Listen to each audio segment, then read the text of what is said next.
recording again, so. Yeah, if you don't mind, we'll just start over and then it'll be easier, so we don't have to go through it. Okay. All right. We are recording the interview of CJ Jaynes.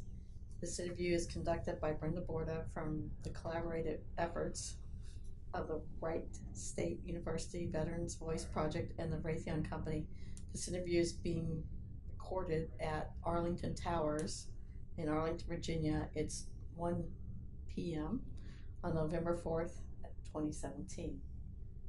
I have some questions I'd like to start with. The first one being, so tell me about your early life and about your upbringing.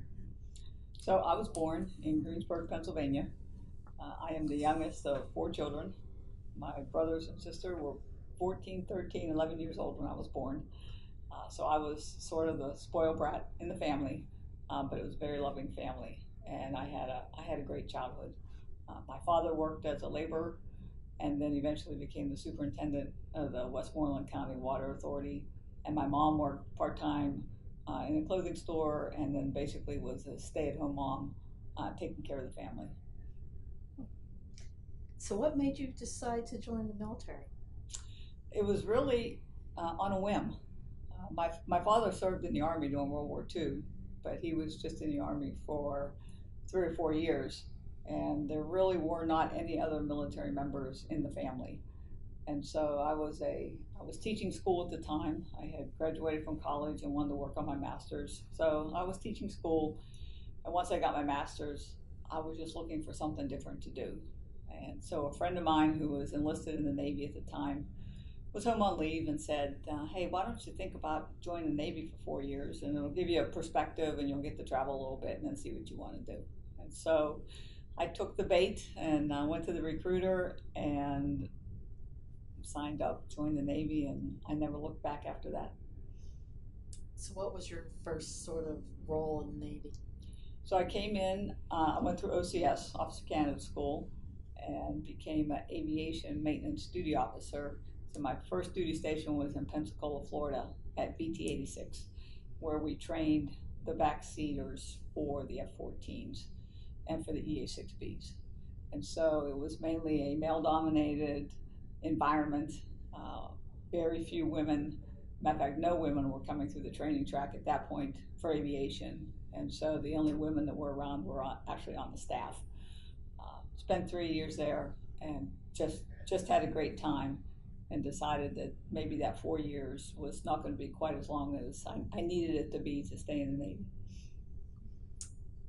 So how did you find adapting to military life?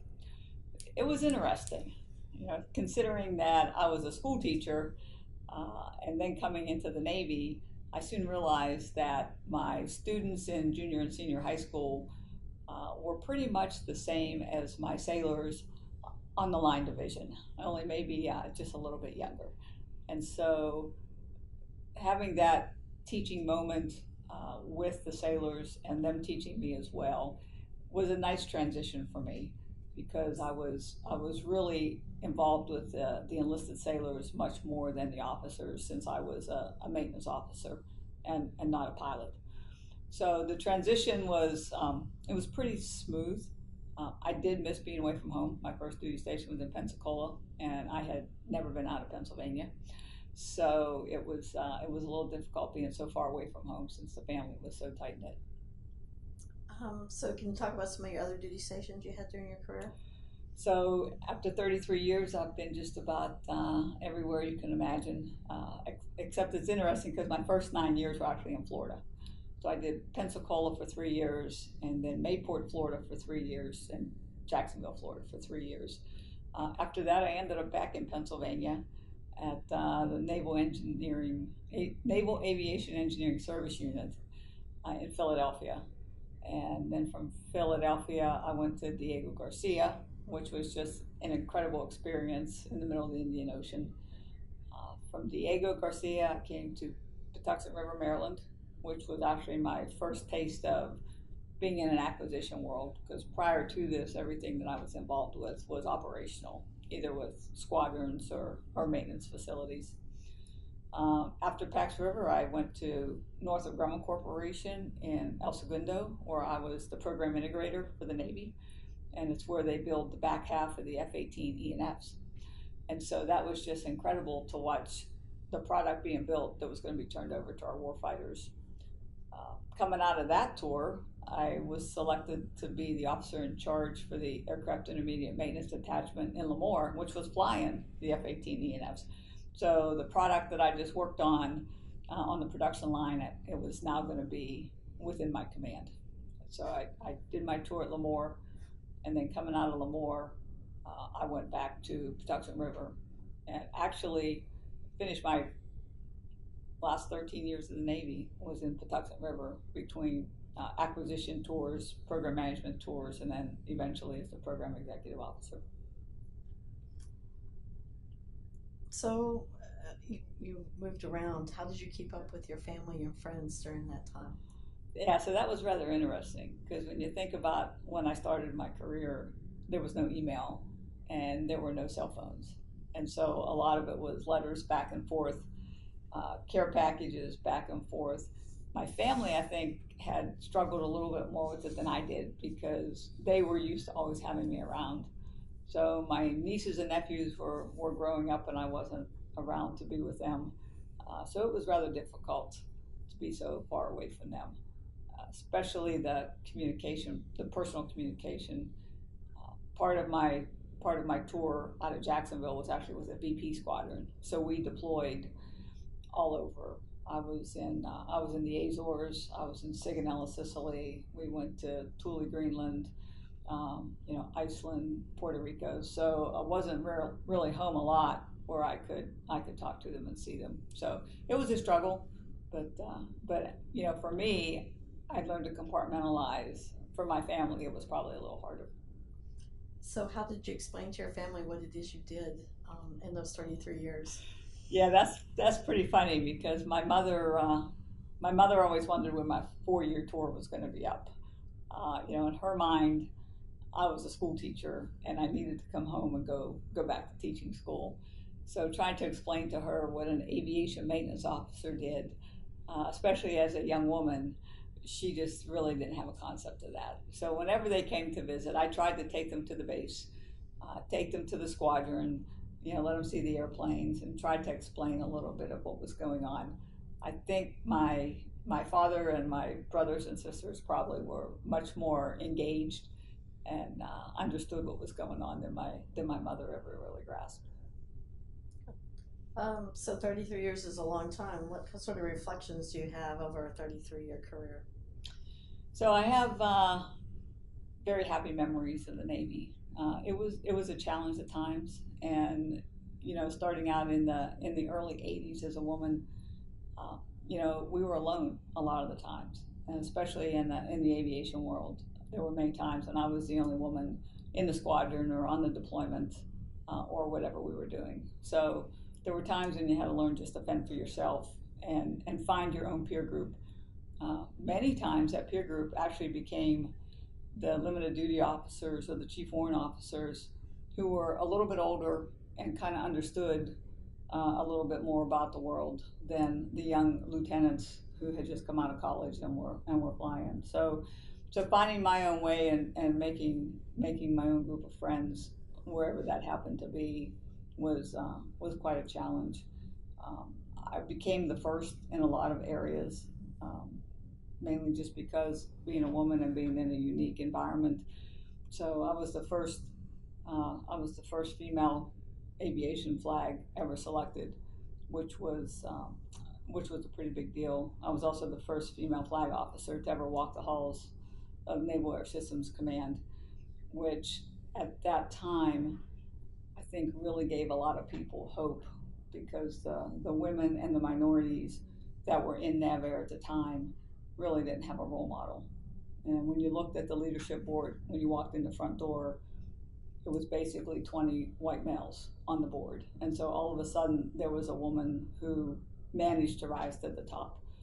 And so I took my role pretty seriously of being their spokesperson and their advocate and making sure that everybody understood everybody has an opportunity to succeed. And so it was, when I look back on my career now, that's mainly what I think about. I think about paving the way for others to follow and hoping that I set a good example out there and maybe, a bar for others to try to reach. Do you have a favorite sea story? Do I have a favorite sea story? Yeah, yes, I do. One of the things in being in the squadrons, especially early on, you had to make a mark for yourself, right? Because there were a lot of practical jokers out there, and people like to have fun.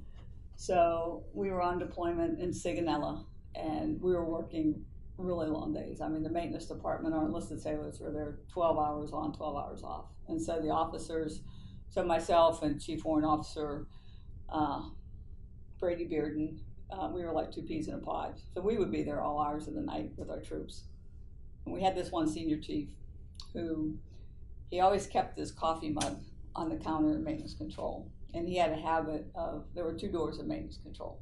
He had a habit of running in the one door, swooping up his coffee cup and running out the other door, right? Because something always was important and he was always in a hurry. So one night, Brady and I decided that we were going to super glue his coffee cup to the counter when he wasn't looking. So we took his coffee cup, we super glued it, we put coffee in it, and then we waited, right? And we had taken a picture. We took a picture of the two of us doing this, and then nobody else knew about it. We were the only two in there, so we waited. And there were a couple troops started gathering in, and here comes Senior Chief, typical Senior Chief, comes running in, and he runs through maintenance control, and he grabs that coffee mug, and it doesn't move. And he just about falls on his butt in the middle of maintenance control. Who did this? And the troops didn't know, because they didn't know, right? And I wasn't talking, and the warrant officer wasn't talking. And so we went the entire deployment, and he was just fuming. And we got home from deployment, and about 5 or 6 months after deployment, when the cruise book comes out, there's a picture of me and Brady gluing this coffee cup on the counter. And he never forgave us for that. And our maintenance troops were so proud of us because, we pulled one over on the senior chief. So that was just one of many, but that was probably one of my favorite little pranks that I pulled.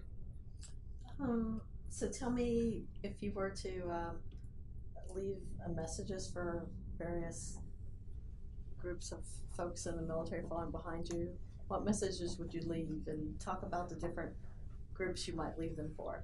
So I think important messages for those coming up behind me, one would be follow your heart. A lot of times you end up maybe in a career field that isn't really right for you, but you stay there because you don't know of anything else to do. So one message would be, if that place isn't right for you, then you need to move on. Another message is you gotta look out for those behind you. And so I always used to say to myself, who am I training to replace me? Because I'm not irreplaceable, right? So who's next? And so taking the time to make sure that those that are watching you, you're also training them at the same time, and you're setting the example, and you're giving them an opportunity to succeed and to someday maybe sit in the seat where you're sitting. I also make sure that, and maybe it's just because I'm a woman, but I always look around and see, are the women and the minorities being taken care of, right? Is somebody looking out for them? Or are they the silent voice in the meeting, right? And if they were, I would always ask, do you have something to contribute? What do you think about this? Because you have to include everybody.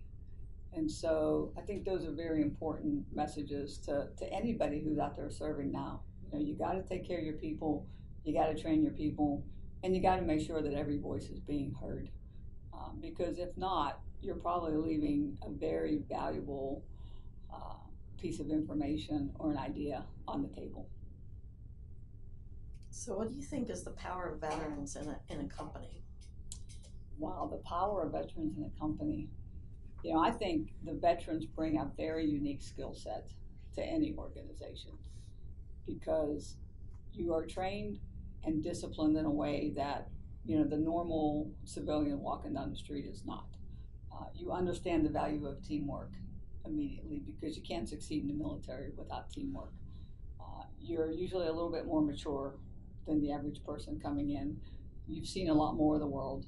you have different experiences, and I think that what you can bring to a company, both in training the juniors that are in the company and being a role model for your peers in the company, is just invaluable. The experience alone that veterans bring can't be replicated anywhere except in the military. One last question too, I guess. So, you left the Navy, you retired, 33 years. Mm-hmm. Tell me what that's like, retiring from an organization where you spent most of your life. Yeah, so that's retiring after 33 years was a bittersweet moment, right? I had thought that maybe, I would continue to serve and get another star, but as the time started to wind down, I realized it was time to move on. I was having a great experience. I had done just about everything I could do. I was a program executive officer. There wasn't much more for me to do. And so if you would have asked me a month before I retired what I was going to do, I would have told you that I wanted to go sit in the C-suite of a major defense industry. If you would have asked me 3 months after I retired what I wanted to do, I would have told you I want to ride horses and do nothing else. The transition, I think, took me by surprise. I didn't realize how intense being a flag officer was until I wasn't in uniform anymore, and I started to relax. I felt a lot better. I looked a lot better. My friends noticed a significant change in me, and so I realized at that point that I don't want to work, right? I just want to. I want to relax. I want to enjoy myself, and so that was the transition path I was on, and until a mentor of mine called me about a year after my retirement and said, I think you need a job. So coming back into the civilian workforce when I wasn't expecting to, right? I had not planned it, and maybe that's the best way to do it, right? Because I didn't think I was going to work. So when I decided to, okay, I'll give this a shot. It's been an interesting experience, right? The outreach from the company when they found out I was part of Raytheon has just been extraordinary. And they've reached out to me in ways that I didn't think I would be, on the speaking circuit. I didn't think I would be doing events like this with Veterans Voices. Women in Defense is coming up, and being part of the RayVet community and speaking to the veterans of Raytheon are all things that I didn't think I would be doing, 6 months ago. So it's been a great transition. It's been the right transition for me.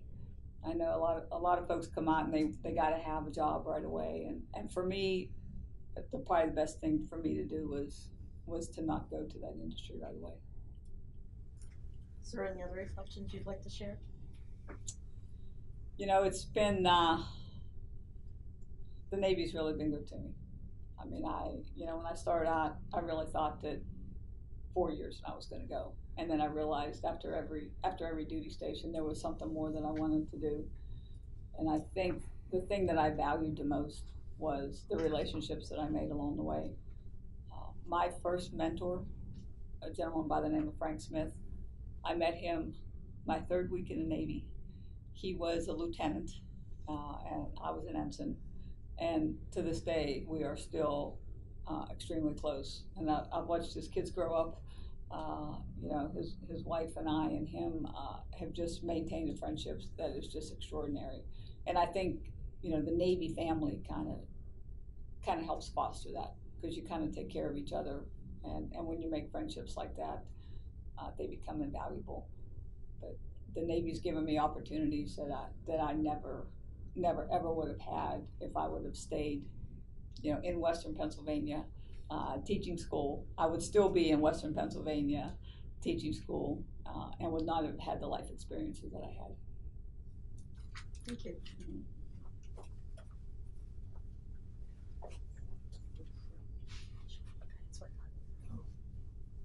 So we talked a little bit about family. What tips would you have for someone, a veteran, is deployed, or a veteran who's trying to keep in touch with their family What kind of things would you want to share along a family line? Yeah, so, I think it's interesting watching those who were deployed and those who were single and those who were married at the time. So I'll go back to Diego Garcia. When I was in Diego Garcia, there were no dependents on the island. It was strictly all military and then the government civilians. And so it was interesting watching the single individuals who were on the island versus the married, because there was no whole bars for the single folks, right? We could, they didn't have any ties back to the States other than care packages from, mom or dad or girlfriends or whatever. The married individuals had a lot harder time. And so there was a lot of angst about the separation from the families, especially since we couldn't really do, phone calls were almost impossible at that time in the mid 90s. There were no cell phones. So it was, put a token in the machine and hope you got 3 minutes out of it before your time ran out. Email, we only had one computer within the entire AIMD, and that sat in admin, so you couldn't really communicate that way either. And so it was very difficult. So I think the people who had a plan, like there were some married, individuals over there who, before they ever left the States, they knew how they were going to communicate, what they were going to do, when they were going to do it. And they seemed to be able to get through it a lot easier. Those who didn't come over there with a plan, when they realized that communication was very difficult, I think struggled and were a little more homesick. Like I said, the single folks, it was like living on Gilligan's Island for a year, and they had a great time, and I was one of them. I swam, I biked, I ran, I played sports. I just had a great time in Diego Garcia, but I did miss the communication with the family. You've worked both operational and staff roles. So which did you find more rewarding? The operational, I think, was incredibly more rewarding, mainly because you're hands-on, you're working with the sailors, and you can see a product at the end of the day, right? So when I was in the squadron, our product was putting aircraft in the air, right, and getting pilot training done or on deployments and going out and accomplishing the mission. And the camaraderie that you developed with your maintenance troops, it was very valuable, and they became part of your family. When you're at the intermediate departments, now you're repairing the boxes on the aircraft or the engines or the hydraulic systems. And again, at the end of the day, you see your product, right? You're putting stuff out the door. And the reward, again, you're with the sailors and you're watching them grow and you're promoting them. And that was just very rewarding for me to be a part of that and to watch them grow. When you sit on a staff, especially with me, I was in the acquisition world. And so our product at the end of the day was normally a piece of paper. A little less rewarding, especially because the process takes so long, right? So you're planning today for money for 2 years from now for a product that you're going to field, 4 years after that. And so it was very important work, and it was something that needed to be done, but the immediate reward was just not there.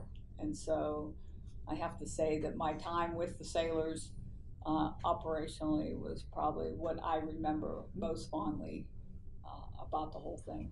Now, I will say, as the program executive officer, right, once you get to that point where you do have program managers and you have more senior folks that are supporting you, it's also very rewarding to watch their success, because each program manager would have their own teams, and you could see the pride as they got through certain events in the acquisition process. And so there is a lot of satisfaction there, but it just wasn't quite the same as being with those sailors. So one last question. So you're a new veteran, retired veteran. So what do you see are the challenges for veterans today? So I think one big challenge for the veterans today is being able to be recognized for what they did in service. I think some veterans come home and still don't want to talk about it, or or go back into a community where maybe they're not recognized as much. And so one thing I think is just coming back and being accepted as part of society. The veterans who are suffering post-traumatic stress syndrome, we really need to reach out to them and identify them and making sure they're getting help early on, because I think the longer they go without being helped, the harder it is going to become to help them in the long run. And I think society is much better than it was right after the Vietnam era. So society is accepting the veterans, but it's having the veterans come back and actually fit in and finding their niche in life. And if they haven't had a 20-year career where they're, where they have retired, if they're coming back just as after 4, 6, or 8 years, then they really need to find their next career and to get started in life. So what message do you have for future generations who might be viewing this interview? Future generations, I would tell future generations, the military is not for everyone. So choose wisely. And if you do choose the military, go in with open eyes as to what you're actually committing to. Right? You're committing to service to country, and that's really what it's about. First and foremost is service to country. So make sure you understand that. If you choose not to go into the military, you got to follow your passion. So find something that you're really passionate about, and try to be a part of the community, even if it's not through the military. Try to be a part of the community and give some kind of service back to the country, because there is a gratification that comes with knowing you have served in some way, shape, or form, and that you've made a difference. I think every veteran that serves has made a difference in this world. Okay. Thank you for the interview. This is concluded. Thank you.